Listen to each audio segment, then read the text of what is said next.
may Filipino Expo sa Osaka. Okay, doon po pumunta si Marcos. Pero guess what? Hindi siya pumunta doon sa Filipino Expo. Kasi alam niya mabubu siya doon. Ay, kilala ko yung mga tao doon, mga Duterte yun eh. Marami doon, party pa ng organizer. Mga Duterte yung mga yun. Budol ang mga Budol? pangako noong kampanya. Tinawag ng may katangian ng isang Gusto ko yun. Budol? Naalala ko tuloy yung budol siya taga-Canada. Ano na nangyari doon? Budol? Budol? Budol? Budol? Ganun na ganun yung dati. Ano ngayon? Di ba budol sabi sa inyo eh. Lumang lipunan na yun eh. scammer si Pangulong Bongbong Marcos nang katikit niya noong mga kampanya na si Vice President Sara Duterte. Dumipensa naman ang palasyo at tinanong ang bise kung sino ba ang tunay na nambubudol. Nakatutok si Ivan Mayrina. He has the hallmark of a scammer. Ganyan isinala Naku po, ang sakit nun. Magagalit na naman yung asawa nito. Yung asawa ni Marcos, ano? Sinabihan yung asawa ko na hallmark of scammer. Okay. Insan, alam mo na gagawin sa impeachment. Utusan mo na yung yung tuta mong pulis. Yung kaul lang kaul, yung mukhang pitbull. Utusan mo gipitin ng lahat ng mga Duterte supporter. Utusan mo na rin, Utusan ko na yung attack dog ko diyan sa PCO.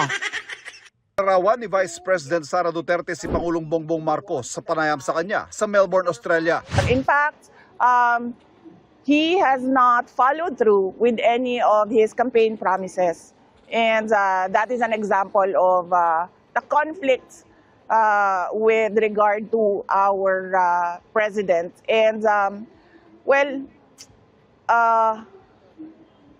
budol in English is scam, no? Yeah. We're not surprised. Nasa Australian bise kung saan dumalo siya sa rally para sa panawagang pagpapalaya kay dating Pangulong Rodrigo Duterte.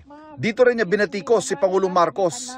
I have problems with his performance as president. And I have problems with the violations of our fundamental law, our constitution, particularly with the rendition of former President Duterte. That was really an affront to Philippine sovereignty. Ang palasyo may pabalik na tanong sa pahayag na ito ng bise. Budol? Budol? Talaga? Hindi ko alam kung sino ba ang nambudol. Hindi natin alam kung sino ba ang nambubudol. Sa panahon, sa nakikita po natin na pagtatrabaho ng Pangulo, sa pag-uutos sa amin na focus sa trabaho at hindi pamumulitika, sino ba talaga ang nambubudol? Wow, ang talino. Gago! Ang talino ng sagot. Grabe, hindi ko matarok yung sinabi niya. Ang talino. Talagang, di ba? Ang talino ng sinabi niya. Sino ba talaga sa amin na nambubudol? Si Marcos nagtatrabaho. Ayop. Ang talino mo, ma'am. Ang talino mo, ma'am. Sa totoo lang, ha? Hindi, alam nyo kasi, sinasabi nito na parang sino daw ba ang nagtatrabaho, sino ba ang talagang tunay na nambubudol. Ma'am, sa totoo lang, yung presidente naman talagang dapat magtrabaho. Wala naman po ibang trabaho si VP Sara Duterte kung hindi tumambay sa opisina. Wala siyang ibang trabaho. Yung totoo? Hanapin mo, pakita mo sa akin sa konstitusyon, ano ang trabaho ng presidente. Sige nga, ano ang trabaho niya? Unless siya po ay sekretary ng isang departamento, tinanggal niyo nga, di ba? Hindi naman tinanggal. Nag-resign daw. Sige na nga. Alam naman natin kung ano dahilan. Huwag na tayo magpaikot-ikot na nag-resign. Pero alam naman po natin talaga ang dahilan kung bakit, di ba? So, ibig ko lang sabihin, talaga naman ang trabaho ng presidente ay magtrabaho at magsilbi. Yan ang trabaho niya . Alis ayaw nyo, di umalis na siya dyan. Yan ang trabaho niya. Si VP Sara Duterte, ang trabaho lang niya, hintay na mawala yung presidente. Yun ang trabaho ng vice president, wala nang iba. Ewan ko dito kay ulitin natin sinabi ni Castro ha. Tingnan nyo. Oh. Kung sino ba ang nambudol. Hindi natin alam kung sino ba ang nambubudol. Alam namin. Si Marcos. Ikaw lang walang alam. Sa panahon, sa nakikita Nawa ka na kay Marcos? natin na pagtatrabaho ng Pangulo, sa pag-uutos sa amin na focus sa trabaho at hindi Focus? Focus? Ikaw, talaga kayo pa yung focus? pamumulitika. Pamumulitika? Sino ba namulitika? Sino ba nagpa-impeach? Oh, sasabihin nyo na naman, hindi naman kayo yun. Kamara yun. Hindi kayo, pero yung anak ang namuno. Huwag nga tayo magbudulan. Binubudol nyo kami. Yung anak ang namuno ng signature, nanguna dyan. Tapos sasabihin ninyo, walang kinalaman si Marcos. Ganun katanga si Marcos? Yung anak niya, may ginagawang hindi niya alam. Di ba? Tapos sasabihin nyo, hindi, sino ba namumulitik? Sino namumulitika? Sino nagdala kay Pangulong Duterte sa dahig? Sasabihin nyo na naman, hindi utos ni Marcos. Eh, yung mismong sekretary niya, nadulas na. Kung hindi pa nagkaroon ng hearing at nagkawindang-windang, sinabi na nga nung sekretary niya pinagplanuhan. Tapos sasabihin nyo, hindi namumulitika? Naman, te. Wala ka talagang, sinabing tama, Talagang sobrang sablay ng mga sinasabi mo. Budol ka rin, madami, sa totoo lang. Alam mo bakit budol? Kasi nga, iba yung sinasabi mo sa totoong nangyayari. Ayun ang totoong nangyari. Oh, sa tingin mo, gagalaw yung kapulisan natin kung walang utos ng nakatataas? Ano to? Tanga naman talaga si Marcos? Ganun ba talaga siya katanga? Gumagalaw yung mga tauhan niya, yung mga pulis niya? Pati mga ang AFP galaw ng walang alam si Marcos? Papapasukin yan sa loob ng Villamor Air Base na hawak ng Air Force tapos walang alam si Marcos? Ano to? Tanga? Ay, sus, wag na tayo maglokohan. Oh, di ba? Wala nga legal basis yung pagpunta ni Pangulong Duterte sa dahig eh. Bakit? Una-una, di dumaan sa korte natin. Pangalawa, walang jurisdiction ng ICC sa atin. Walang legal basis yun. Yung sinasabi ninyo sa Interpol ay hindi yun requirement. Oh, so, ibig sabihin, there is a higher command. Don't tell me, inutil to si Marcos ang nag-command yung asawa niya. Ha? Gago! At si Romualdez, di ba? Once and for all, take full responsibility. Huwag kang bumahagang bayag mo dyan sa, sa liig mo. Diba? Take responsibility. Tapos kung ano-ano dadahilan ninyo. Sino ba talaga ang nambubudol? Ang biyahe Kayo, ikaw din, isa ka pa, number 1 ka. ito ng busy sa Australia ay ikapat niyang biyahe abroad sa loob ng 1 buwan. Bagay na pinatutsadahan ng Malacanang. Sagot dyan ni Duterte. I am not on holiday for this trip. I am here to discuss with the Filipino community on ways forward for our country. And of course, how we can push the administration to do more. Alam mo, Madam BP, ano kasi yan si Marcos kasi naiinggit yan. Kasi gusto nyo ng balita, gusto nyo ng kwento. Ito, kwento ko na. Kinuwento ko na ito sa SMNI. Alam ba yung kwento na doon sa Japan? Itinago talaga niya. Sa katunayan, ultimong yung media hindi alam. Di ba? Nung tinanong nga na media si Claire Castro, hindi rin alam ni Claire Castro. Nalaman na lang niya, paalis na. Usually yan, mga kababayan, lahat po yan, may itinerary po kahit media binibigyan. Di ba, naalala niyo yung panahon ni Duterte? Meron pa nga magsasalita muna si Pangulong Duterte bago umalis. Ano ba mission niya doon? Ano ba gagawin niya doon? Magsasalita muna para anuhin. Hindi, isinikreto. Alam niyo kung bakit sinikreto? Kasi ngayon, may Filipino Expo sa Osaka. Okay, doon po pumunta si Marcos. Pero guess what? Hindi siya pumunta doon sa Filipino Expo. Kasi alam niya mabubu siya doon. Ay, kilala ko yung mga tao doon, mga Duterte yun eh. Marami doon, party pa ng organizer. Mga Duterte yung mga yun. Bakit ko nalaman? Ako nga nagpunta doon eh. Nagpunta ako, naalala nyo itong nakaraan? Nagsalta pa ako doon eh. Kahit puro kasi may K-pop na, may J-pop na darating. Puro Haponesa yung nasa harap, oh. Totoo. Oh. Although I respect, kasi sinabihan ako na wala tayong politika dito, ah. Oh. Pero lahat ng mga tao doon, Duterte. Binabati pa nga ako, eh. Oy, Duterte tayo, Duterte, Duterte, Duterte, Duterte, Duterte. Oh. Pero sinabihan ako ng organizer na hapon na no politics because this is a Philippine Expo celebrating sa Tokyo ito ng relationship ng Japan and Philippines. Tapos para may cooperation with the embassy ng Pilipinas sa Japan or something like that. So sabi ko, sige naman, may respeto naman ako sa kanila. So sinabi ko lang na patuloy lang tayong magtrabaho para sa ating mga pamilya, ganyan-ganyan, bubati-bati, di ba? Isipin mo na lang. Yung mga nandun din yun, halos yun din ang halos yun hindi ho lahat. Yun din ang mga pumunta sa Osaka, galing din Tokyo, i-organize yun. Sigurado ko, darating dun si Marcos, ibubu yan. At yun nga nangyari. Ano nangyari? Hindi siya pumunta. Alam niya kasi ibubu siya dun eh. Hindi siya pumunta, nag-create siya ng sarili niyang event.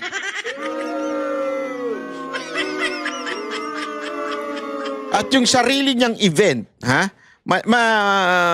maliit lang, as in maliit na function room lang. Hindi niya kayang punuin. As a matter of fact, yung ilang organizer doon, medyo kilala natin na Duterte. Kaya lang, it just happened na negosyo kasi nila yung events. So talagang kasama sa trabaho nila yon. Sila ang binabayaran ng ating embahada para mag-organize. So being professional, wala silang choice kung hindi tanggapin yon kasi silang yung accredited, di ba? So inorganize nila yon para kay Marcos. Wala silang magagawa pero marami doon Duterte supporter. Pero respeto na lang kasi nga trabaho nila yon eh. Yun ang kanilang company. Wala tayong magagawa, ganun talaga eh. Respetuhin na lang natin sila. Pero alam mo ibig ko sabihin? Si VP Sara Duterte kasi kahit saan pumunta, lahat ng OFW kaya niyang i-unite. Walang biro. Kaya niyang tipunin ng mga ako mismo na ko yan naranasan ko yan sa hangkang. Ay grabe ho. Maniwala ho kayo sa akin dun sa hangkang. Talagang inakyat niya, pinigilan na nga siya ng mga ng mga Hong Kong police kasi pambihira si BP, ang lakas ng loob. Hindi naman sa delikado, pero syempre dudumugin ka dun eh. Inakyat niya yung taas hanggang inikot-ikot niya. Hanggang medyo magulo na, hindi na kinaya, siya pinababa na siya.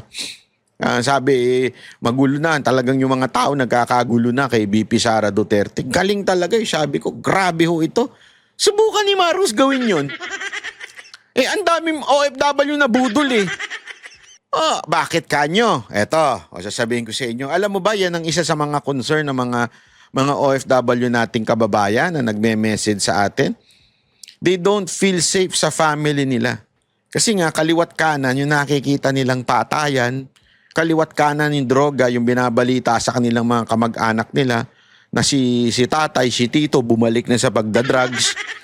Maraming ganyang kwento at sinasabi nga nung iba, alam mo, nung panahon ni Duterte, wala. Talagang sumuko tong tito ko, tatay ko, tita ko, mga pinsang ko. Sumuko nung panahon ni Duterte kasi natatakot sa tokhang. Baka madali sila. So, habang hindi pa sila sabog, sumuko na lang sila. Di ba? At saka alam mo, sa mga community, kilala naman nila kung sino yung addict eh. Kaya isinuko na rin ng mga barangay-barangay. Kaya talagang naging safe ang mga Pilipino nung panahon ni Duterte. Ngayon, ang sinasabi ng mga OFW, nagbalikan na. Kaya galit na galit ang mga OFW kay Marcos. Nakakatuwa to si BP Sara Duterte dahil siya lang uli nakapag-unite. Kahit nga yung awayan ng mga lintik na mga vloggers eh. Mantakin mo. Napatahimik niya. Isang speech lang niya. Isang tawag lang sa pangalan. Shit. Behave. Tumahimik na, di ba? Tumahimik na. Ewan ko, sino pang pumuputak dyan. Baka gusto rin matawag yung pangalan. Hindi, nakakatuwa ako. Kaya nga nagbiro pa nga ako sa Facebook ko. Pero syempre, may mga iba din namang hindi makaintindi. Ang hina ng comprehension. Sabi ko, si BP Sara lang pala ang sagot sa awayan ng mga Duterte vloggers. Dapat ipadala yan sa Iran para mapabati niya ang US at ang Iran. Aba, sabi, antay-Sara ka na ngayon. Tanga, sobrang tanga sa pagkaintindi. Ang ibig ko sabihin, magaling, uniting factor. Ibig sabihin, alam nyo, isa yan sa mga katangian ng isang presidente. Uniting president. Yan ang isang dapat. Hindi katulad nitong presidenteng meron tayo. Anong ginawa niya? Lahat ng kalaban niya, pinersecute niya. Pinakulong niya tulad ni Pastor Kibuloy. Hindi uniting eh. It's very ironic, di ba? Mantakin mo, yun ang kanilang tagline. Unity. Pero nung tungtong, lalong nagkawatak-watak ang Pilipino. Pinakulong ang mga Duterte, pina-impeach, mga supporter, pinersecute. Di ba? Kaya ito si BP, nakikita mo talaga na maturity and masasabi mong uniting president in the future. Kasi, isipin niya, kaya niyang plastikin yung sumisira ng kanilang pamilya. Di ba? Kaya niya eh. Isang pitik lang niya, tumahimik na. Ang galing nun mga kababayan. Alam mo, masasabi ko sa inyo, si BP Sara lang ang kayang gumawa niyan. Di ba? Sana talaga, tuluyan na, manahimik yung mga vloggers. Ay, by the way, mamaya ako nakokomentohan yung comment ng iba ha, kasi may nagko-comment dyan. Eto, sige na nga, komentohan na nga natin to mamaya. Ito, sorry. Yan. Banat ba, ano sa tingin mo ginawa mo? Di ba nakikisaw-saw ka na? Mag-focus ka na lang kay coffee mo ka mo. Naku, halatan chismosa ito. Nangiintriga. Accepted na yung mga GF. Ang pinaka-point, ang pagkalat ng mga photos. Ayan na naman yung pagkalat ng photos eh. Ito lang, gusto ko lang sagutin to. Unang-una, hindi ako nakikisawsaw. Ang lagi ko nga sinasabi, paulit-ulit, yung sinasabi ni BP Sara Duterte at ni Baste. Hindi pa pwedeng hindi i-discuss pag sinabi nila. Pag sinabi nila, national issue na yan. Because they are national figures. They are Duterte. Therefore, it has to be discussed. Kaya nga pansinin ninyo, hindi ko dinidiscuss yung issue nung magkakabilang. Hindi ko nga alam eh. Kahapon po, kasama namin si Cathy Binag. Di ba? Hindi ko nga alam. Sabi ko nga sa inyo, ba't kasali ka ba sa away? Anong issue nyo? Hanggang pinakwento ko yung issue, ganito. Bakit ang gulo-gulo nyo? Ba't di na lang kayo magbangaya, magkwentuhan? Ba't di na lang kayo magkumprontahan? Bakit hindi na lang, alam mo yon? Nag-aaway pala kayo, ba't di na lang magkumprontahan? At kayo nagpuntahan sa social media. Yan ang sinasabi ko sa kanya eh. Sabi naman daw niya, hindi naman daw siya kasali dun sa bangayan. Sabi niya, hindi ko alam. Kasi nga hindi ko alam eh. Again, wala po ako alam. Nagsalita na lang ako nung nagsalita na si Baste. Nagsalita na lang din ako nung nagsalita na si Kitty. Nagsalita na lang din ako nung nagsalita na si BP Sara Duterte. Because they are national figure. And national figure should be discussed. Bakit? It has relevance. At ito nga yung sinasabi ni BP Sara Duterte na diniscuss ko na sa isang video ko, hindi ko na ulit-ulitin. Kaya ako diniscuss at nag-comment ito. Yan, inedit niya pa. Baka napagsabihan.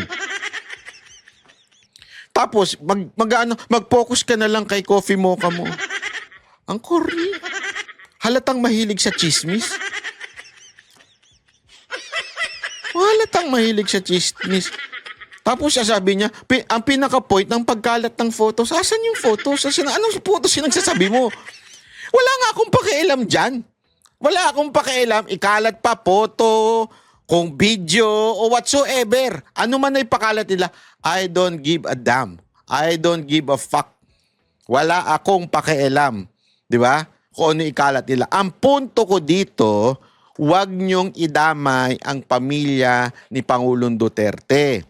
Kung gusto ninyo, magsabunutan na lang, gawa tayo ng sabunutan, boxing between the mga vloggers at kung sino man yung inaalputera nila, gawin natin, magkita-kita dito. Gusto nyo gumawa ko ng event, i-rent ko po ang Araneta para sa inyo.